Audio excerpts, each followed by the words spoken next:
이 시간 우리가 하나님이 주신 말씀을 함께 읽도록 하겠습니다. 오늘 주신 하나님의 말씀은 고린도전서 3장 1절에서 9절입니다. 다 성경을 가지고 오셔서 찾아서 같이 읽도록 하겠습니다. 형제들아, 내가 신령한 자들을 대함과 같이 너희에게 말할 수 없어서 육신에 속한 자 곧 그리스도 안에서 어린 아이들을 대함과 같이 하노라.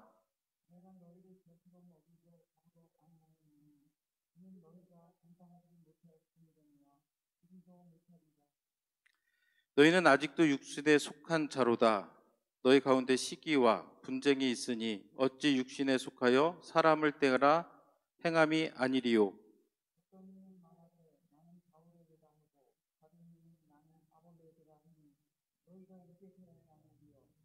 그런즉 아볼로는 무엇이며 바울은 무엇이냐?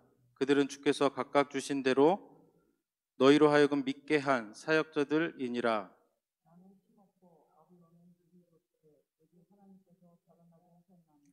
그런즉 심는 이나 물 주는 이는 아무것도 아니로되 오직 자라게 하시는 이는 하나님 뿐이니라.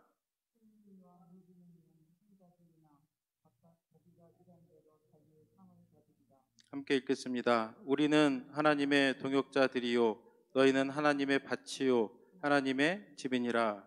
아멘.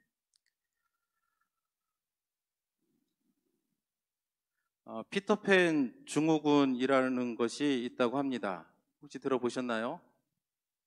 피터팬 하면은 늙지를 않고 어린아이 모습 그대로 쭉 이렇게 있는 것을 알게 되는데, 이것은 뭐냐면 육체적으로 성숙해서 어른이 되었지만 여전히 아이로 남길 바라는, 그래서 책임을 회피하고 현실을 도피하는 상태를 피터팬 증후군이라고 합니다. 사진을 한 장 보여주시겠습니까? 자, 이 사진을 보면 여러분들이 마음속에 어떤 느낌이 듭니까? 이게 정상적인가요? 지금 이제 몇몇 분들은 웃는 분들이 계신데 우습잖아요, 이 사진이. 그런데 이런 생각을 한번 해보세요. 실제로 이런 사람들이 많다, 주변에. 굉장히 끔찍하죠. 마찬가지로 우리 영적인 삶도 마찬가지입니다. 우리가 예수 그리스도를 예수로 나의 구주로 영접을 해서 믿었으면 우리는 어린아이와 같은 상태로 영적으로 다시 태어나게 됩니다. 그러면 어떻게 돼요? 영적으로도 자라나야 되는 거예요. 그런데 오늘 우리가 본 사진과 같은 일들은 실제 우리들의 삶 가운데서는 많이 일어나지 않습니다. 육체적으로는 태어나면 자라게 돼 있거든요. 특별한 장애가 있거나 뭐 어떤 문제가 있지 않고서는 태어나면 육체적으로는 자라게 돼 있는데, 영적으로는 태어나도 10년이 지나도 20년이 지나도 이 어린아이의 모습 그대로 머물러 있을 수가 있다. 굉장히 끔찍한 이야기죠. 그래서 오늘 그 본문 말씀에서도 사도 바울이 고린도 교회 성도들을 향해서 이제 그 어린아이 같이 대했다라는 기록이 나옵니다. 고린도전서 3장 1절을 보면, 형제들아, 내가 신령한 자들을 대함과 같이 너희에게 말할 수 없어서 육신에 속한 자 곧 그리스도 안에서 어린 아이들을 대함과 같이 하노라라고 고린도전서 3장 1절은 기록하고 있습니다. 고린도전서 2장에서는 어떻게 사람들을 나누냐면 성령이 있는 자와 없는 자를 구분을 합니다. 성령께 속한 자, 육신에 속한 자, 이렇게 구분을 하는 거예요. 그런데 오늘 우리가 읽은 3장에서는 성령께 속하였지만 그런데 어린아이와 같은 아이가 있다. 다시 말해서 성령의 통치함을 받는 사람이 있고 성령의 통치함을 받지 못하는 그런 어린아이와 같은 자가 있다라는 것을 우리에게 가르쳐주고 있습니다. 그래서 이 어린아이 같기 때문에 사도 바울이 그 고린도 교회 성도들을 향해서 신령한 자들을 대한 것 같이 하면 얼마나 좋겠습니까? 그런데 그렇게 못한다는 거예요. 왜냐하면 어린아이 같기 때문에. 그래서 사도 바울이 어떻게 했느냐, 3장 2절을 보시면 내가 너희를 젖으로 먹이고 밥으로 아니하였노니 이는 너희가 감당하지 못하였음이거니와 지금도 못하리라 라고 성경은 기록하고 있습니다. 우리가 어린아이를 키워보시면 다 아시겠지만 나자마자 족발 주고 그런 아이는 없죠. 애가 설령 먹을 수 있다 하더라도 먹고 나면 꼭 무슨 일이 생겨요? 탈이 나는 거예요. 그래서 어릴 때는 젖을 먹이다가 조금 크면 이유식이라는 것을 합니다. 그래가지고 간도 굉장히 조절을 하죠. 아이들도 간을 해서 주면 맛있으니까 잘 먹어요. 먹을 수 있는데 문제는 감당을 못하는 겁니다.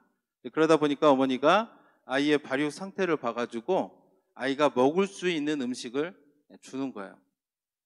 지금 고린도전서에 나와 있는 고린도 교회 성도들의 상태가 이와 같습니다. 사도 바울은 굉장히 영적인 거장입니다. 얼마나 먹이고 싶은 게 많았겠습니까? 그런데 그렇게 못했다라는 거예요.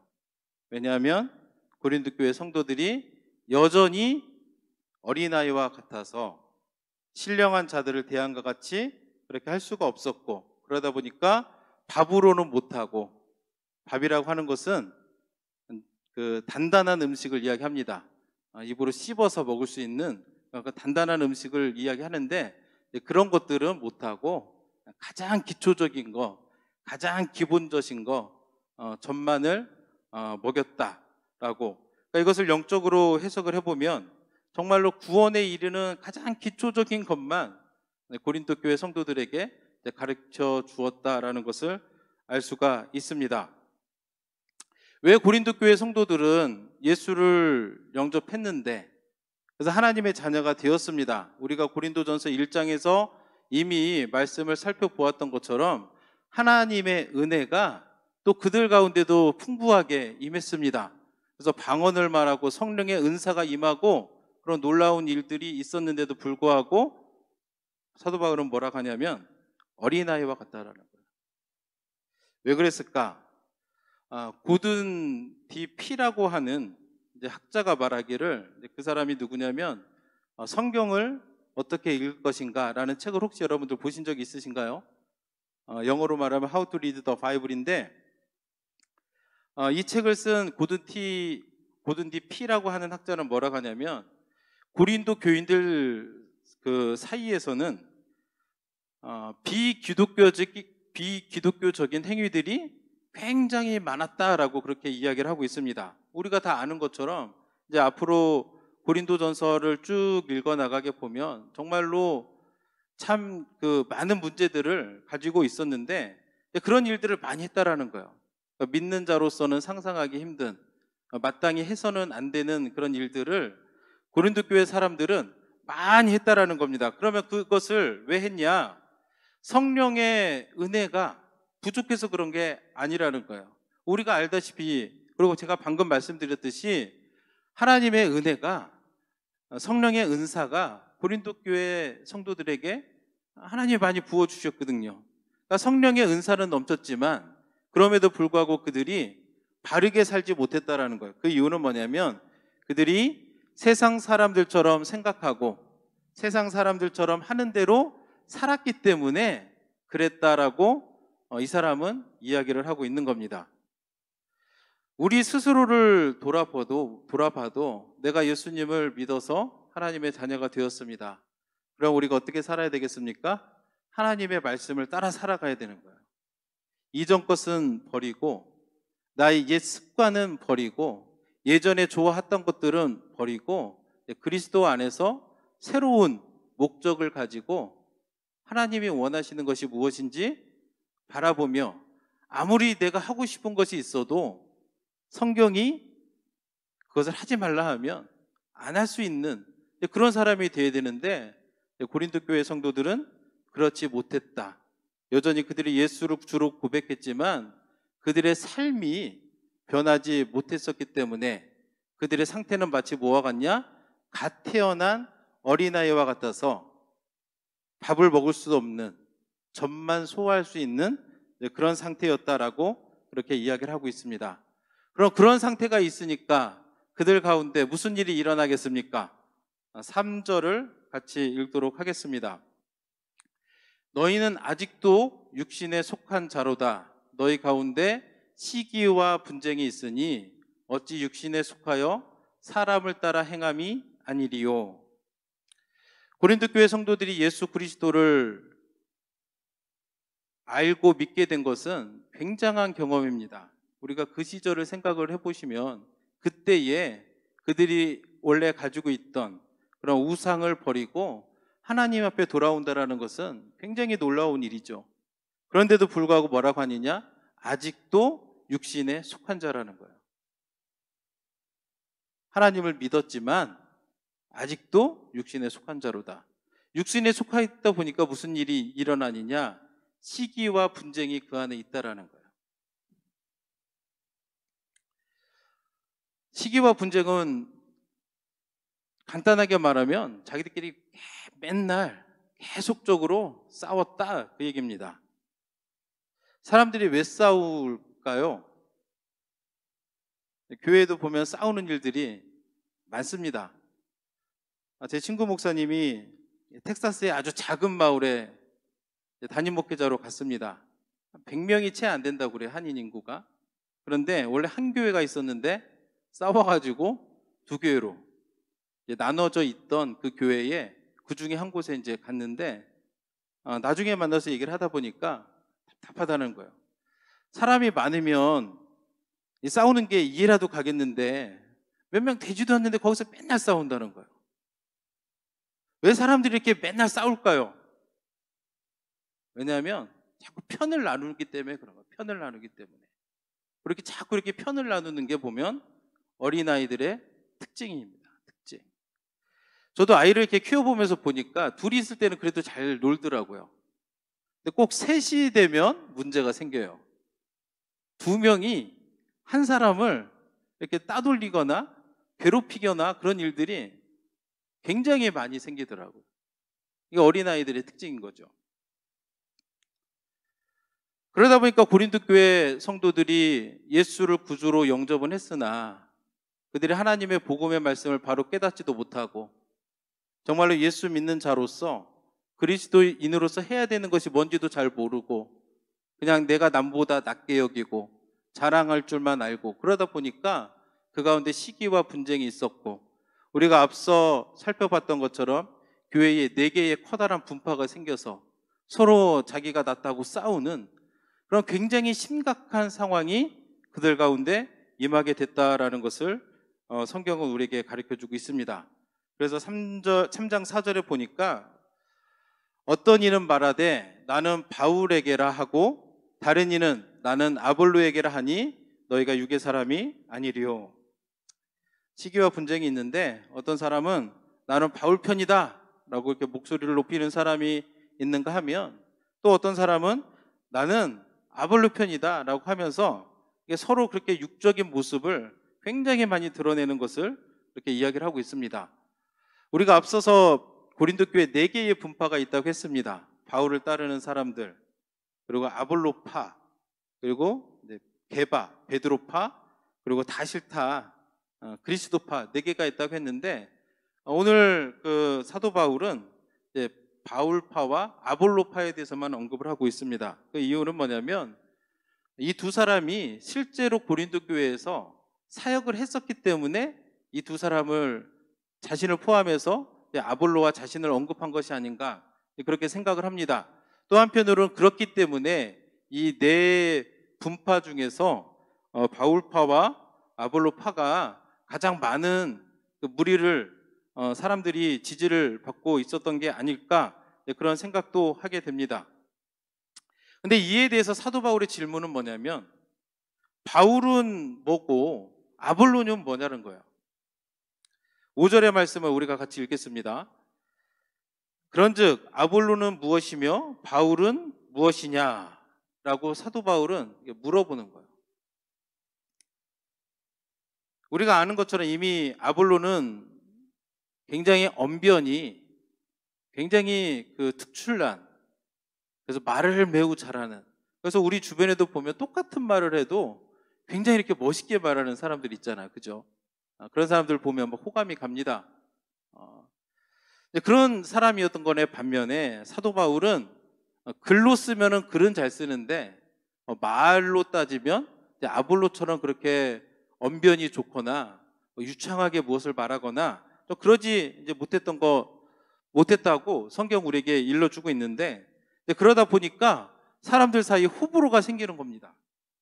나는 아볼로가 좋다.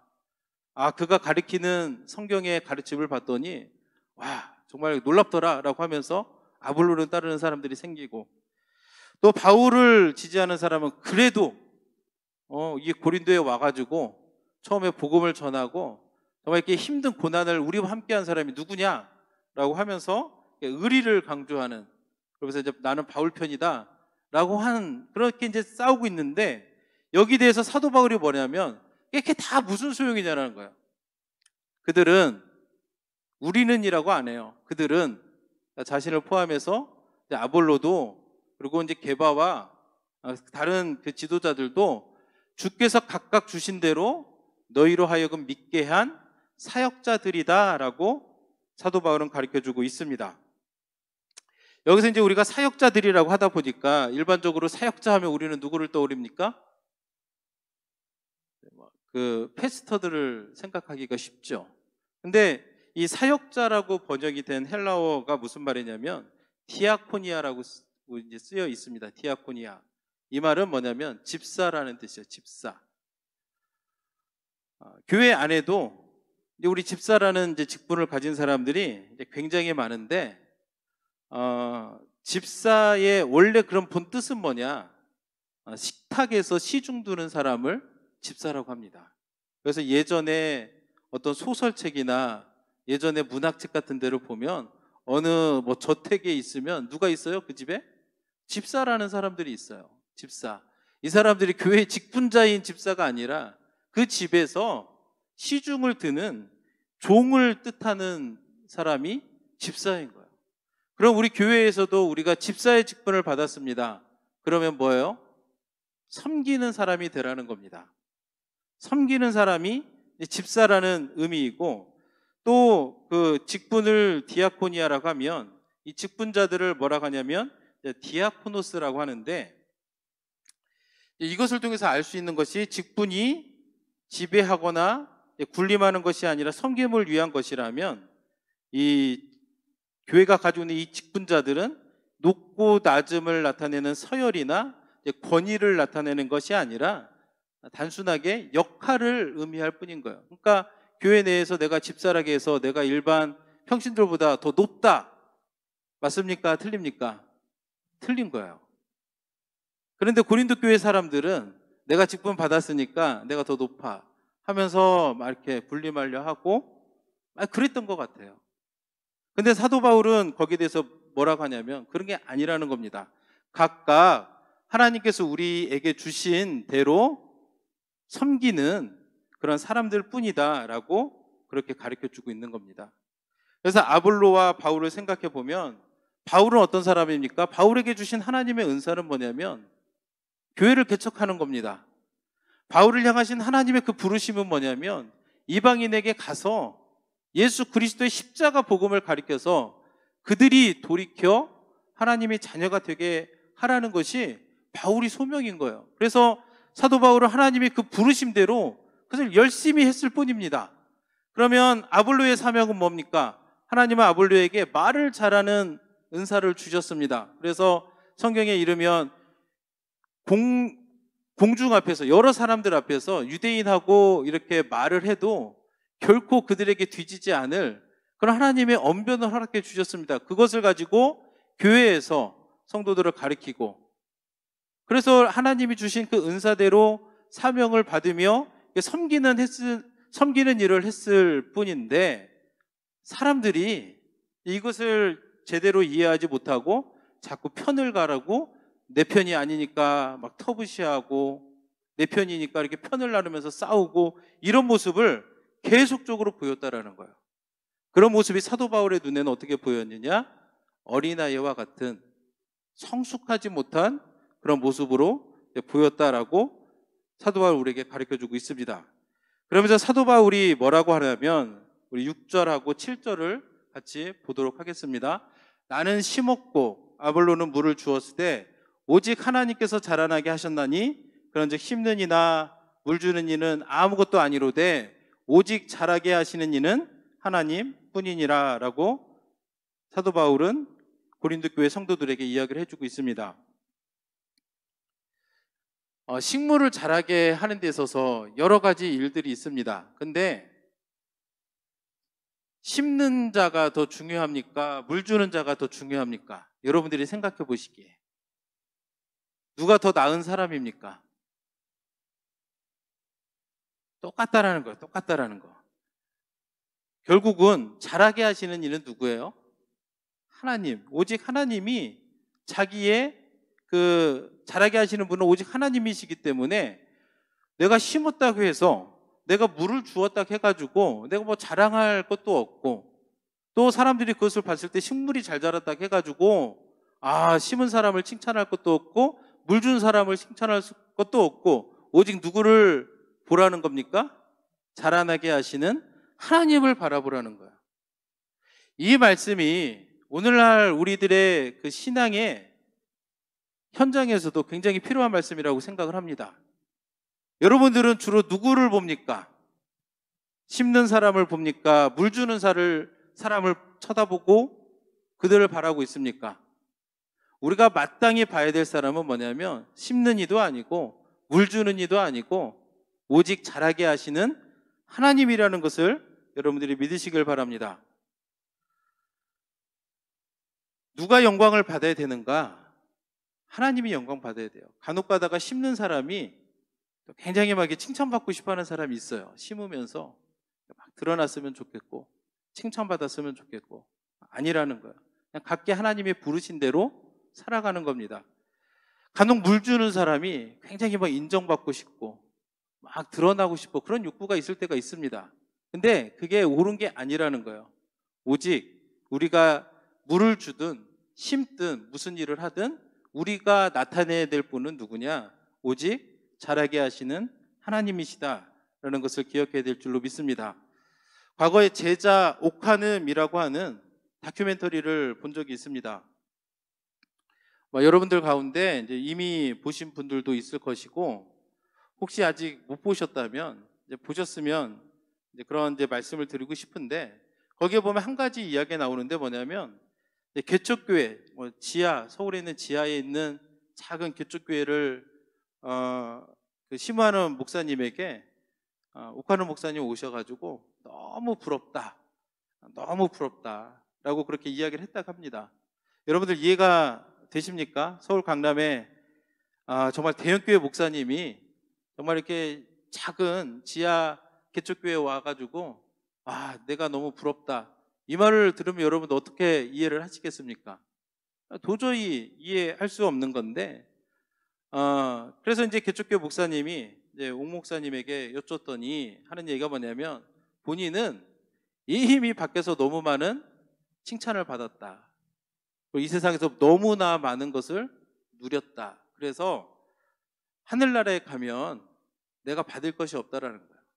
그런데 누가 알아주지 않아도 이렇게 작은 곳에서 수고하고 심고 물 주는 당신을 보니까 저 하늘나라의 상급이 얼마나 많을 것인가 그것을 생각하니까 너무 부럽다. 이제 그렇게 이야기하는 것이 굉장히 인상이 깊었는데 이 말씀처럼 우리가 하나님 앞에서 일할 때 심을 수도 있고 물을 줄 수도 있는데 기억해야 될 것은 뭐냐면 누가 드러나야 되는가? 오직 자라게 하시는 하나님이 드러나야 되는 거예요. 왜 시기와 다툼이 있는가? 왜 시기와 분쟁이 그 가운데 있는가? 하나님이 아니라 사람이 나타나고 사람이 드러날 때 꼭 문제가 생기더라고요. 그래서 우리가 할 수 있는 대로 우리가 해야 될 것은 뭐냐면 내가 아니라 예수 그리스도가, 내가 아니라 오직 하나님이 드러나게 하는 것이 우리가 마땅히 해야 될 것이고, 또 우리들도 항상 뭔가를 바라볼 때 어떤 사람의 속성을 보려 하지 마시고 할 수 있는 대로 하나님, 우리 가운데 여전히 일하시고 역사하시는 하나님을 우리가 항상 보려고 노력해야 될 줄로 믿습니다. 그래서 오늘 말씀을 통해서 우리가 함께 적용할 두 가지를 나누고 싶습니다. 첫째는 뭐냐면, 하나님이 내가 예수 그리스도를 믿었습니다. 내가 영적으로 새로 태어났습니다. 여기에 만족하지 말라는 거예요. 하나님의 뜻대로 우리가 영적으로 자라기 위해서 우리가 노력해야 되고, 우리가 거룩한 삶을 살기 위해서 노력을 해야 될 줄로 믿습니다. 고린도전서 3장 16절 17절을 보시면, 너희는 너희가 하나님의 성전인 것과 하나님의 성령이 너희 안에 계시는 것을 알지 못하느냐. 누구든지 하나님의 성전을 더럽히면 하나님이 그 사람을 멸하시리라. 하나님의 성전은 거룩하니 너희도 그러하니라. 이것이 하나님이 우리에게 원하시는 것이라는 것을 우리가 알아야 됩니다. 우리는 뭡니까? 하나님의 성전인 거예요. 하나님의 성전에는 누가 있습니까? 하나님이 거하시는 거죠. 그러니까 내 몸을 내 것이라고 내 맘대로 사는 것이 아니라, 내 몸이 하나님의 성전이 거하시는 거룩한 곳이구나. 하나님의 성전이 거하시기 때문에 마땅히 내 안에 하나님의 영이 거하시고, 그럼 우리의 삶은 어떻게 살아야 되느냐? 거룩한 삶을 살아가야 된다는 거예요. 이때에 고린도 교회 성도들과 달리, 고린도 교회 성도들은 이것을 알지 못했습니다. 그들의 상태가 단단한 것을 씹을 만한 상황이 아니었기 때문에 이것을 몰랐어요. 그리고 그들이 자라나려고 노력도 하지 못했습니다. 그러다 보니까 그 가운데 여전히 시기와 분쟁이 있었고 여러 문제가 있었는데, 이런 것을 통해서 우리는 나는 얼만큼 노력하고 있는가, 내가 하나님의 성전인데, 내가 하나님의 성전으로 거룩하여지는 것이 나를 향하신 하나님의 뜻인데 나는 얼마나 노력하고 있는가, 나는 얼마나 잘하고 있는가, 나는 지금 젖을 먹고 있는가, 아니면 단단한 음식을 먹고 있는가, 우리가 스스로를 돌아볼 줄 알아야 됩니다. 그래서 내가 여전히 내가 예수를 믿은 지 10년이 지나고 20년이 지나고 그랬는데도 불구하고 내가 여전히 젖을 먹고 있다라고 한다면 잘못된 거죠. 잘못된 겁니다. 그럼 우리는 어떻게 되느냐? 자라나야 되는 거예요. 어떻게? 하나님의 말씀으로. 그래서 영적으로 성장하기 위해서 우리가 하나님의 말씀을 늘 가까이 해야 됩니다. 하나님의 말씀을 가까이 하면 내 안에 거룩하지 못한 거하고 스트러글이 생기게 마련이거든요. 그런 게 있으면 몰아내려고, 거룩한 삶을 살으려고 애쓰고 노력해 나아가는 거예요. 이 싸움을 우리가 할 줄 알아야 됩니다. 내가 예수를 믿어서 하나님의 자녀가 되었으면 예전에 익숙했던 것들하고는 떨어져야 되는 거예요. 익숙했던 죄의 모습을 우리가 여전히 쫓아서 살아가면 안 됩니다. 그것은 하나님이 원하시는 것도 아니고, 내가 예수를 믿었는데도 그냥 주일날 한번 교회 오는 것으로 만족하고 그냥 나는 하나님의 자녀다라고 말하는 것으로만 만족을 하면 우리는 자라날 수가 없습니다. 그래서 우리 자신을 돌아보면서 나는 얼만큼 잘하고자 노력을 하는가, 나는 지금 젖을 먹고 있는가, 아니면 단단한 음식을 먹고 있는가. 여러분들이 잘하고자 애쓰고 결단하는 여러분들이 되기를 예수님의 이름으로 축복합니다. 두 번째 나눌 것은 뭐냐면, 우리의 시선을 어디에 둘 것인가입니다. 사람을 보지 마십시오. 대신 누구를 바라봐야 되느냐? 우리 주 하나님을 우리가 바라봐야 됩니다. 의도적으로 모든 일들 가운데 우리가 하나님을 생각을 해야 되는 거예요. 그래서 고린도전서 3장 21절에 보면, 그런즉 누구든지 사람을 자랑하지 말라. 만물이 다 너희 것임이니라.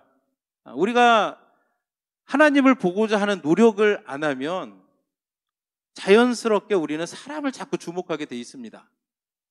이거는 공이 물이 높은 데서 아래로 떨어지는 것하고 같은 이치예요. 누가 이렇게 애써야 이렇게 위에서 아래로 떨어지나요? 그냥 이게 저절로 그렇게 되잖아요. 우리가 하나님을 의도적으로 바라보고자 하는 노력을 안 하면 자연스럽게 우리는 뭘 보게 되느냐? 아래 것을 보게 되는 거예요. 땅의 것을 보게 되는 거고, 사람을 보게 되는 거고, 사람을 자랑하게 되고. 그러지 말라고 성경은 분명히 우리에게 이야기를 해주고 있습니다. 그래서 우리는 오직 하나님만을 바라보고, 오직 하나님만을 찬양하고, 오직 하나님만을 예배할 수 있는 그런 성도가 되어야 될 줄로 믿습니다. 그래서 우리가 의도적으로라도 평소에도 오직 하나님 이런 말씀을 좀 이렇게 하면 좋을 것 같아요. 내가 기도할 때에도 오직 하나님만, 내가 뭘 할 때에도 오직 하나님만. 그래서 우리가 믿음 생활을 해 나가는 데 있어서 정말 사람이 아닌 그 사람 때문에 사람을 따르는 것이 아니라 오직 하나님만을 바라보고 하나님만을 기쁘시고 하나님만을 찬양하고 하나님께만 영광 올려드리는 우리 귀한 페이벨 한인침례교회 성도님들이 되기를 예수님의 이름으로 축복합니다. 이 시간 우리 마지막 찬송가 325장 예수가 함께 하시니 부르시고 기도함으로 예배를 마치도록 하겠습니다.